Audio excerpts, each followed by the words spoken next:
In the verdant embrace of Kashmir, a land often dubbed paradise on earth, lies a history steeped in conflict, resilience, and an unyielding yearning for azadi or freedom. This narrative weaves together the poignant recollections of individuals who have lived through, and continue to endure, the complexities of Kashmir's disputed identity, offering a mosaic of personal trauma, political awakening, and enduring hope. The Genesis of Disquiet, 1947 to 1980s. Professor G. R. Malik recounts his first conscious encounter with his motherland at the tender age of 7, on August 9, 1953. This idyllic village childhood of games and tree climbing was shattered by the news of Sher-I-Kashmir's deposition and arrest by the Indians because he wants azadi for us. The initial euphoria of protests in Srinagar, where people fell to bullets as they had in 1931, soon gave way to a mysterious calm, marked by seemingly benign government activities like road building and musical concerts. However, beneath this veneer, political machinations continued, with Sheikh Abdullah's plebiscite front laying foundations while he was in and out of prison. The disappearance of the holy relic from Hazratbal in December 1963 ignited widespread protests, bringing Kashmir to a standstill and making freedom seem within reach, if only for a moment. Sheikh Abdullah's release in 1964, after nearly 11 years of imprisonment, was met with a triumphant tour of the state, especially in South Kashmir, where crowds surged to welcome him. His powerful speeches, like the one where he declared, "It may be possible that the sun rises from the west and sets in the east, but it will never be possible that Sheikh Muhammad Abdullah will barter away the rights of the Kashmiris," solidified his heroic image. However, the professor also experienced early disillusionment when Abdullah, red-faced with anger, silenced a rival political voice, asserting the singular authority of the plebiscite front. This period saw Nehru allow Abdullah to travel to Pakistan to discuss the Kashmir problem, a thaw abruptly halted by Nehru's death in 1964. Zarif Ahmed Zarif, a poet and social activist, traces his political awakening to his family's history in Srinagar, particularly his father's side, which was deeply involved in political discussions.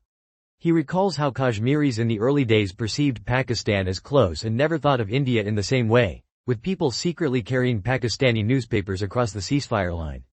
He describes the harsh taxation policies of the Dogra rulers that forced artisans to flee Kashmir, creating a Kashmiri diaspora in Amritsar. Zarif himself was arrested in 1965 during a protest and held in an isolated cell, where he met other religious and political figures who recounted the miseries inflicted on Kashmir. He recounts a defiant exchange with a judge and police officer who tried to intimidate him, asserting that truth cannot be obstructed. His poem, Rai Shumari, Plebiscite, read in Sheikh Abdullah's presence in 1964, articulates the demand for self-determination and expresses regret over Kashmir's accession to India. The dismemberment of Pakistan in the 1971 war created a profound sense of disappointment and despondency in Kashmir, as Pakistan had been a Mawan, one who assists, and Mohsin, one who helps, for Kashmiris. Anuradha Bhasin Jamwal recalls her childhood in Jammu, marked by the poignant figure of Saraya Patil, a woman who lost her mental balance after witnessing her family being burned alive in the 1947 post-partition riots. These stories of bloodshed were common in her neighborhood, which had once been predominantly Muslim. She describes a harmonious childhood before the rise of the Hindu right and the insurgency of the 1990s, though glimpses of disaffection appeared with the Punjab insurgency in the mid-1980s. Jammu's unique history, distinct from the rest of the subcontinent, and the state's autonomy under Article 370, were subjects of discussion. The concept of evacuee property, and the daily viewing of Pakistan television, which referred to the other Kashmir as Azad Kashmir, highlighted the porous and contested nature of the border. Her first-hand experience with the line of control in 1981, seeing no physical demarcation but only military presence and divided villages, underscored the land's fractured reality. Jammu's deep sympathy for the army, stemming from its traditional culture of military service, contrasts with the increasing militarization and barricaded zones that now define the city. The silence of Muslims in Hindu-dominated areas of Jammu contrasts with the assertion of identity in border districts, reflecting the complex and varied experiences within the region. The Uprising and its Aftermath, 1989 to 2000s. Professor G. R. Malik's vague fears, shared by Professor K. L. Handu in 1987, materialized in late 1988 with the first bomb blast in Anantnag. The following year saw a large-scale armed rebellion met with disproportionately fierce Indian reaction, leading to widespread killings, loot, rape, and arson, and the disappearance of young men. Even within the safer university campus, where Malik lived, He faced harrowing experiences, including BSF searches and interrogation by the Special Task Force, which he believed stemmed from academic rivalry. He also experienced the wrath of militants who assaulted him and his family for his academic lifestyle. Despite the ongoing violence and a delusive election process, Malik asserts that the situation's essentials remain unchanged, with killings, disappearances, and rape continuing as weapons of torture. He proposes a solution involving demilitarization, release of political prisoners, free people-to-people contact, and resettling displaced people, leading to international elections for a legislative assembly empowered to decide Kashmir's future. His dream envisions a Kashmir as a republic, a hub of international tourism and trade, where peace prevails and resources are spent on welfare, not weaponry. Zahir-ud-Din's life was shaped by inherited resistance activism and the tumultuous events of Kashmir. He recalls his father, a suspected head of the plebiscite front's militant wing, slapping him for chanting, "Pakistan Zindabad," during a procession, a reaction now understood as a fear for his son's safety. His family's history includes the first reported case of post-traumatic stress disorder, PTSD, in Kashmir, suffered by his elder brother after witnessing a part of Batamalao being torched by the Indian Army in 1965. Zahir-ud-Din's own research on PTSD in Kashmir revealed harrowing tales, like that of a woman attempting to dig up her son's grave to see his face after he was killed by Ikhwanis. He describes the Gah Kadal massacre of January 21, 1990, as a turning point that changed Kashmir forever, where Indian forces opened fire on a peaceful procession, killing many, including his brother's driver and a friend. The image of a heap of shoes left behind by protesters became a symbol mocking Indian democracy. His foray into journalism provided opportunities to meet people from all walks of life, and he recounts the tragic death of his videographer colleague, Mushtaq Ali, killed by a parcel bomb. He speaks of the ruthless Ikhwanis, government-backed militia, and his vow to see their leader, Kuka Perry, fall. His efforts to document enforced disappearances brought him into contact with suffering families, some of whom had lost the only photos of their loved ones to human rights defenders. He recounts a tense confrontation with Hurriyat leaders who demanded his source for a story on internal bickering, showcasing his commitment to journalistic integrity. He criticizes the judiciary's inability to safeguard basic human rights in Kashmir, contrasting it with the historical period of Maharaja Hari Singh's rule where justice flourished. His research for Bouquet revealed the deep-rooted resistance against foreign occupations and the legend of Sheikh Muhammad Abdullah, whose true legacy is still debated. Zahir-ud-Din also delves into the conflicting accounts of Kashmir's accession to India, highlighting the legal ambiguities and India's alleged violation of agreed-upon terms, leading to Kashmir's ongoing struggle. Mona Ban reflects on her coming of age in the 1990s amidst curfews and crackdowns, revealing how the Kashmir issue divided even her Pandit family. Her maternal grandfather, imprisoned for 5 years for fighting against occupation, and her grandmother, who single-handedly raised their children, epitomize the personal toll of the conflict. The two different worlds, within her grandparents' house, one filled with bitterness towards Muslims, the other a sanctuary of diverse literature and self-taught languages, illustrate the deep ideological divides. She describes the manufactured peace in Kashmir, concealing years of torture and incarceration, including her grandfather's solitary confinement in a torture chamber infested with insects. The suppression of voices and exile of Kashmiris without hope of reunion with families reveals the brazen wool of the Indian state. Mona's memories are also shaped by her grandfather's prolific writing, tirelessly documenting Kashmir's turmoil and sending his words to leaders worldwide. She recounts her participation in freedom rallies as a teenager, where the veil became a symbol of resistance and anonymity, and her defiant stance against her principal's attempts to suppress their protests. The sight of CRPF barricades and soldiers during protests, and the indignities of random stops and searches, shaped her early understanding of occupation. The mysterious killings and the role of unidentified gunmen led her and her friends to consult spirits for clarity in a war zone where too many organizations, too many agents were hired purposefully to create chaos. The mass exodus of Kashmiri Pandits left neighborhoods deserted, and Mona desired to stay in Kashmir, where the war had collapsed the distance between life and death. She notes how the politics even affected food, with discussions on eating fish during Hindu religious festivals becoming intertwined with identity. The state's cultivation of suspicion and its attempts to recruit Kashmiris as informers, like her mother, are also highlighted, revealing the insidious nature of control. Mirza Wahid's childhood experiences around Nigin Lake are imbued with a sense of playful rebellion against authority. He recounts forbidden fishing, leading to the capture of a surprisingly large fish, a triumph he secretly shared with a friend rather than his family, hinting at an early understanding of societal boundaries and hidden acts. The lake itself was a hub of childhood frivolities, from swimming races to self-pitying over unrequited love, a stark contrast to the later grim realities of the city. His encounter with a friend who, after his clothes were stolen during a swim, bravely walked back home near naked through the market, defying societal norms, highlights a spirit of individual defiance.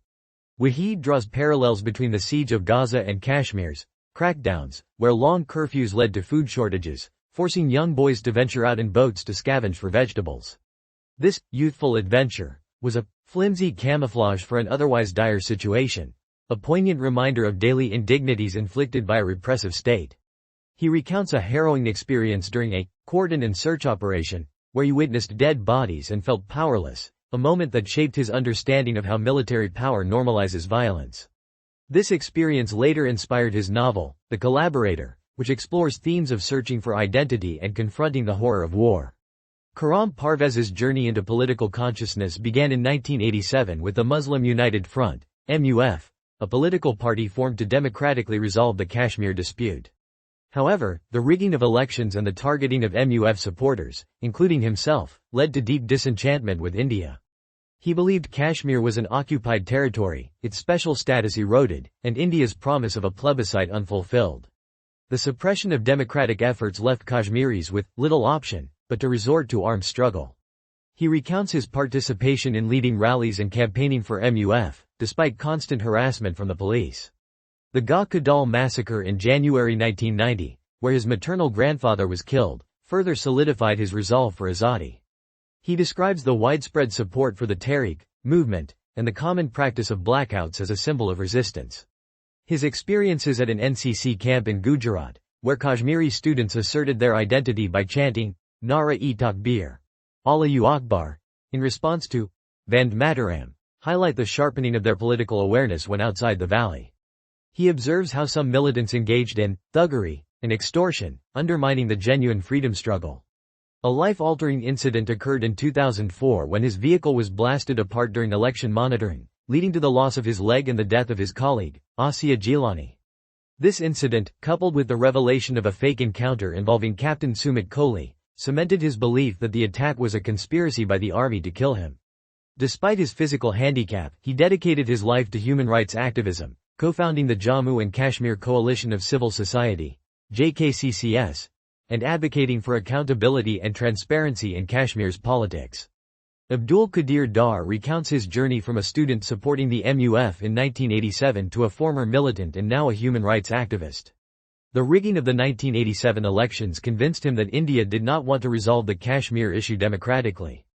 He describes the long-standing tradition of celebrating Pakistan's Independence Day in Kashmir, defying government detentions by unfurling Pakistani flags. His arrest in 1987 while campaigning for the MUF, along with other student leaders, further solidified his belief in armed resistance. He criticizes the National Conference's compromise with India, which led to the erosion of Kashmir's special status and the strengthening of Indian occupation.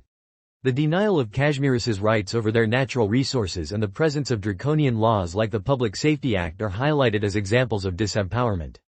Convinced that India only understood the language of the gun, he crossed the line of control in 1989 to receive arms training, becoming a militant commander.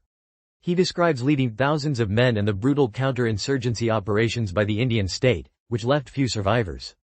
Dar details the severe torture he endured for 17 months in secret centers, including electric shocks, suspension from ceilings, and insertion of objects into private parts, driven by a sense of revenge from his tormentors.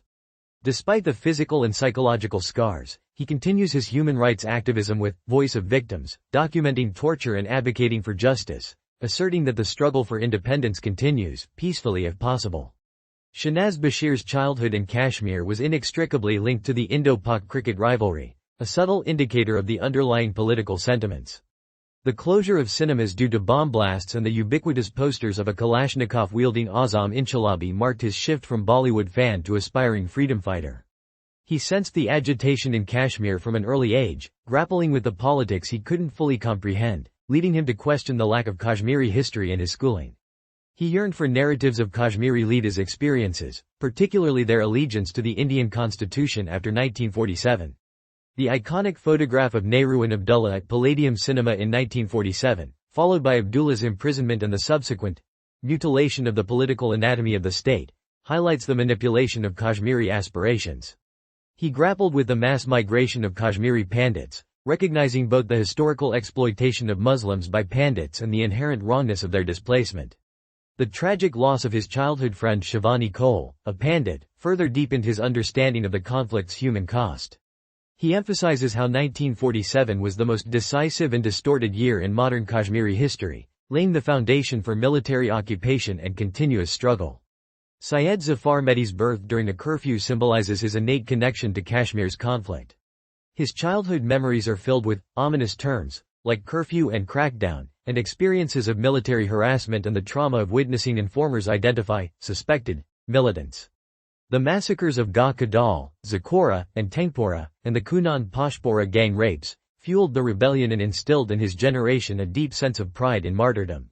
His unwilling relocation to a boarding school in India sharpened his political consciousness, as he debated Kashmir's right to self-determination with his classmates and teachers. The Chhatasingpura massacre, a cold-blooded killing of Sikhs before President Clinton's visit, and the subsequent cover-up, solidified his outrage against the Indian state. He constantly challenged the Indian narrative, reminding his friends of UN resolutions, enforced disappearances, and the human toll of the conflict. The beautiful prison of Kashmir, a militarized zone, and the horror of troops ransacking his home without a warrant, underscore the arbitrary power of the Armed Forces, Special Powers Act, AFSPA.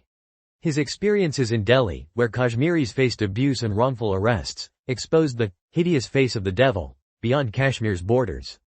Despite the dangers, he found power in resistance, asserting that Kashmiris live to resist until freedom is achieved.